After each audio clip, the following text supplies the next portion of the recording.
Olá galera da primeira série Biologia, professor Luciano mais uma vez com vocês, trazendo o assunto membrana plasmática, um aprofundamento sobre membrana plasmática, entendendo a função dela, logicamente, mas algumas especializações que ela possui que fazem toda a diferença e é específico para cada tipo de célula também. Beleza, objetivos: conhecer a estrutura externa da célula e dos seus anexos e também reconhecer as funções das estruturas anexas que formam a chamada membrana plasmática das células. Muito bem, eu sei que você sabe o que é um mosaico e também o que vem a ser um mosaico fluido, tá? Então, o que seria tecnicamente um mosaico? Mosaico, de um modo geral, uma tradução aí de dicionário, não da biologia, é uma incrustação de pequeninas peças ligadas entre si, unidas, né? Muito próximas umas das outras, constituindo uma estrutura única. E eu trago aqui para vocês um mosaico artístico, uma borboleta formado por pequenas peças que constituem um todo. Porém, o mosaico fluido é a mesma forma, só que composta, né? Só que permite, no caso, a passagem de substâncias através de si, através dela. Ou seja, ela apresenta uma certa fluidez, que é o caso que a membrana plasmática faz nas células, a função que ela desempenha nas células, a função do chamado mosaico fluido. Trouxe para vocês uma reportagem: anemia atinge mais mulheres e crianças menores de 2 anos, tá? É do bem-estar do G1. A fraqueza generalizada causada pela anemia ocorre porque sem o ferro, sem o elemento ferro, sem o íon ferro, as células vermelhas do sangue, que são as hemácias, entre aspas, não conversam com o oxigênio que deve ser distribuído pelo corpo. Então a hemácia pega aquele oxigênio e levaria ele por todo o corpo. Cada uma das 21 bilhões de hemácias que circulam no organismo carrega mais ou menos 1 bilhão de moléculas de oxigênio. Portanto, a falta de ferro para constituir essa estrutura que vai carregar o oxigênio, ela não estando ali suficiente no organismo, também não se forma esse complexo, essa união, e fazendo com que gere anemia, ou seja, o oxigênio não vai chegar naquele tecido do corpo. Muito bem, vamos ver ali a estrutura da membrana plasmática. Muito bem, ela é feita de fosfolipídios aqui, né, em posições contrárias. Temos as proteínas inseridas nela de maneira total ou parcial, que a gente vai ver na sequência. Temos a estrutura do fosfolipídio aqui com uma cabeça, né, com o elemento fósforo e 2 caudas, né? E essas 2 estruturas estão formando uma bicamada, uma contrária à outra. Constituída, portanto, de lipídios, né, que são chamados glicolipídios, colesterol e também na forma de fosfolipídios, constituindo, né, a forma lipídica dela, e também das proteínas. Por isso, muitas vezes, você vai ouvir falar em alguns livros didáticos, alguns professores, em alguns vídeos, você vai ouvir falar com membrana lipoproteica, por causa disso, da composição dela de lipídios e proteínas. Dentro desse esqueminha, a gente vai ver um lado externo, que é a letra A, e o lado interno, que é a letra B. Número 1, mostrando que é uma bicamada, uma camada dupla, ok? E no número 2, a região apolar, e a região polar é representada pelo número 3, tá? Então, isso caracteriza um modelo de mosaico fluido. Então, vamos entender aqui com relação às proteínas. Beleza, os lipídios, eles estão lá, como mostrei para vocês, um contrário ao outro, formando a bicamada, mas também na bicamada estão inseridas proteínas, tá? Nós vamos ter as transmembranas que atravessam toda a bicamada, de lado a lado. Muitas delas transportam substâncias, né? Permitem a passagem de substância por dentro delas. E também temos as periféricas, que atravessam parcialmente, ou seja, só perifericamente, um dos lados da bicamada. Tá? Então temos 2 tipos de membrana. Então vamos ao exercício. Ele começa a partir de uma reportagem. A AC2, né, que seria uma proteína, né, presente no nosso organismo, que facilita a entrada do vírus da Covid-19, que é o SARS-CoV-2. Então, a questão pergunta: a reportagem fala da proteína AC2, utilizada pelo coronavírus para adentrar a nossa célula. Como nós podemos classificar essa proteína? Então, você precisa pesquisar um pouquinho a AC2 para responder essa questão, mas logo a gente volta. Espero vocês.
Então, vamos ver lá, gente.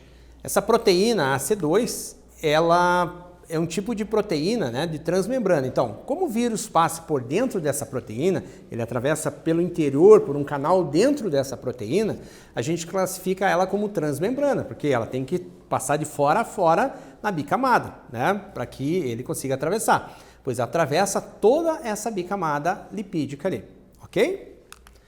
Especializações da membrana. Então, conforme a posição da célula, conforme a função, conforme o tecido que ela se encontra, né, ela vai ter especializações, como por exemplo, as zônulas de adesão, né, o próprio nome já diz, as junções comunicantes, os desmossomos, as zônulas de oclusão. Então, são exemplos que eu trago para vocês assim como especializações. Mas também ela tem ali, ó, vocês podem ver que parece uns dedinhos projetados, que são as microvilosidades.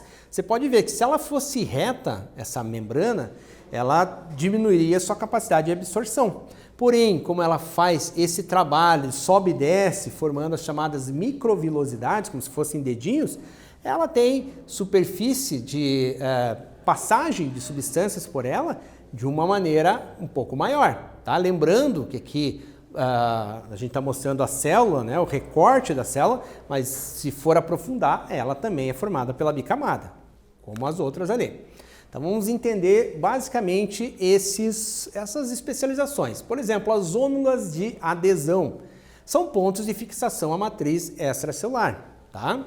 Então, beleza. As zônulas de oclusão, elas mantêm as células vizinhas tão encostadas entre si que impede a passagem de moléculas entre elas. Então ela acaba fazendo uma proteção interessante para não passar substâncias entre duas células ali.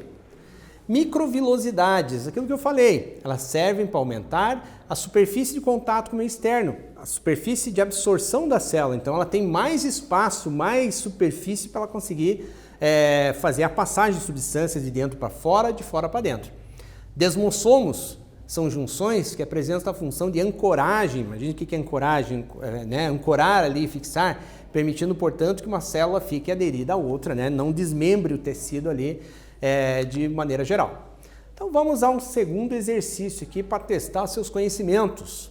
A membrana plasmática de algumas células possui adaptações de superfícies que lhe permitem melhorar o seu potencial de absorção. Vejam bem. Que nome damos a essa adaptação e de que maneira ela age, como ela age, tá bom? Tempinho para vocês responderem e já voltamos.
Vamos ver se vocês acertaram, né? Quais seriam, né, essa adaptação, qual o nome dessa adaptação e de que maneira que ela age, de maneira que ela atua.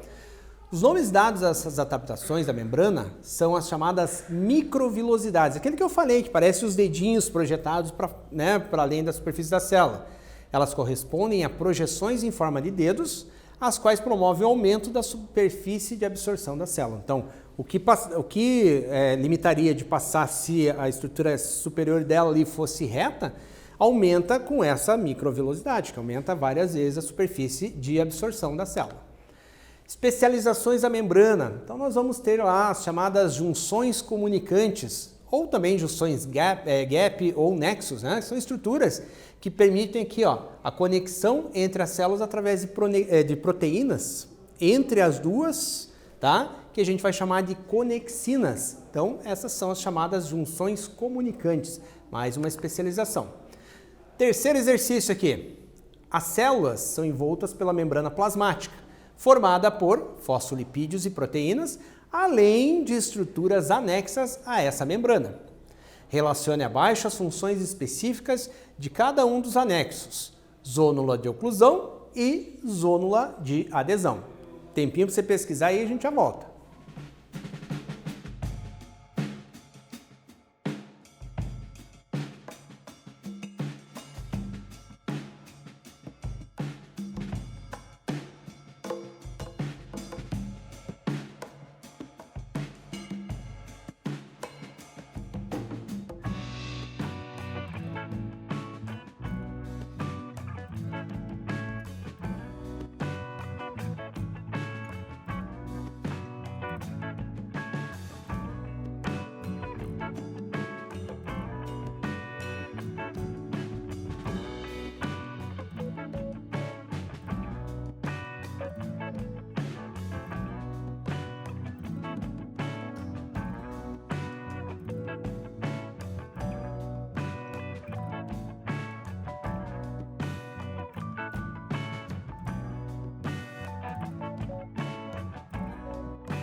Então vamos lá, gente. Nós queremos saber sobre zônulas de oclusão e de adesão. Os nomes são parecidos, mas vamos diferenciar essas duas estruturas. As zônulas de oclusão, elas mantêm as células vizinhas tão encostadas que impedem a passagem de moléculas entre elas. Então, as chamadas zonas de oclusão fazem esse trabalho, né, de evitar a passagem de moléculas entre as células ali. Já as zônulas de adesão, adesão significa ali, né, colamento, né, união, São pontos de fixação à estrutura extracelular. É uma espécie de cinturão adesivo, tá? Então, nem todas as células vão ter todas essas estruturas, depende muito da função daquele tecido, tá? As células podem ou não ter essas estruturas citadas aí na questão. Cílios e flagelos, tá? Muitas células precisam de prolongamentos especializados que vão permitir muitas vezes a locomoção do organismo ou da célula. O que estamos vendo aqui?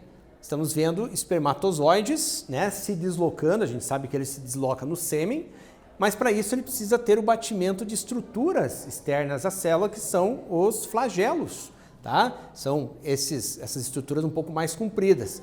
E os cílios são menores. Muitas vezes a gente vai ver lá num paramécio, né, num protista, vários cílios que batem em conjunto, são bem menores que os flagelos, que batem em conjunto para fazer com que o organismo se desloque. Eles possuem todas, assim, interiormente, toda uma estrutura de microtúbulos organizada, né? Uma membrana plasmática por fora disso, porque ele é parte da célula, tá? Por mais que ele esteja fora ali da estrutura básica da célula, ele também é parte. Aqui nós temos uma bactéria também com flagelos, né? Que faz com que se permita o deslocamento dessa estrutura em meio líquido. Muito bem. Os cílios, então, se encontrarão em células das vias respiratórias também, dentro do nosso organismo. Também tem cílios que vão permitir, né, tanto a retenção, né, quanto muitas vezes a facilitação da passagem do ar, e em grande quantidade são menores daí no caso que os flagelos, comparativamente. E os flagelos têm a função de transporte. O flagelo mais importante e mais conhecido, né, dentro do corpo humano, por exemplo, seriam o espermatozoide. Tem a célula e tem o flagelo com prolongamento. Lembrando que mesmo o flagelo, mesmo o cílio, tem toda uma estrutura da membrana plasmática de maneira normal ali. Temos também o glicocálice. Também tem o termo glicocálix. Conforme o autor, né, você vai ver, ele vai falar de uma maneira ou de outra.